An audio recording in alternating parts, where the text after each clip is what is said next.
أعوذ بالله السميع العليم من الشيطان الرجيم. الحمد لله رب العالمين، والصلاة والسلام على نبينا محمد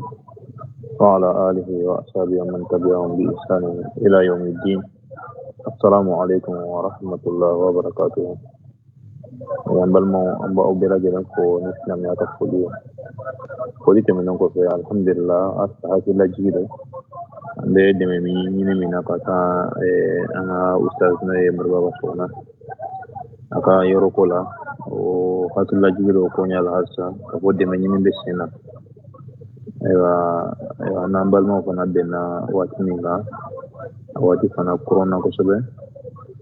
bo tan alhamdulillah kuno an siranya jato bo len ko te jam mun ba mbulo koro bi ode 5,908,000. Donc avec 1,000,000 euro don de baji nyanya ko twa mina balma we la nyini ngoni yango be ka million et tant ani euro ode be ka nyini to ka wari ndafa tamba ko warta mungi wari nje akacha ko sobe sira ko plus sabana al mawsan te don ode sorla donc toujours be wole liki mbaka tambal mo bela jedema mo seko yiminye balman ba do nga fuko aywa seba e ka fu siganin to be saranye alhamdulillah laka joni mo woyeno kan no munum bolo badam be gele awati la ko sobe mais alay jon tanu jomu ni be sara ka boke sirran wala niyatan gele ya amin no ya bela jere na alay jon tanu to ngambe mbal mo bela jere wele ni arjine sira tade ajana so tade anga ngon dani islam no de la ذلك فليتنافس المتنافسون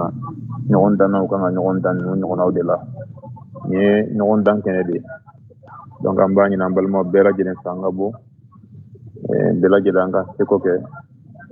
wari abe dafatire ala tukamina anga utaga be wele limina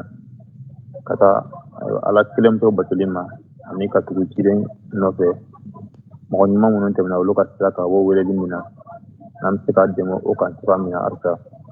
ngam wode men nambal mambo wele la tambal ma bela jene mambe kan an sekoke la nyino be sabati tukamina mbe ko sin kata alama Allah te tukamina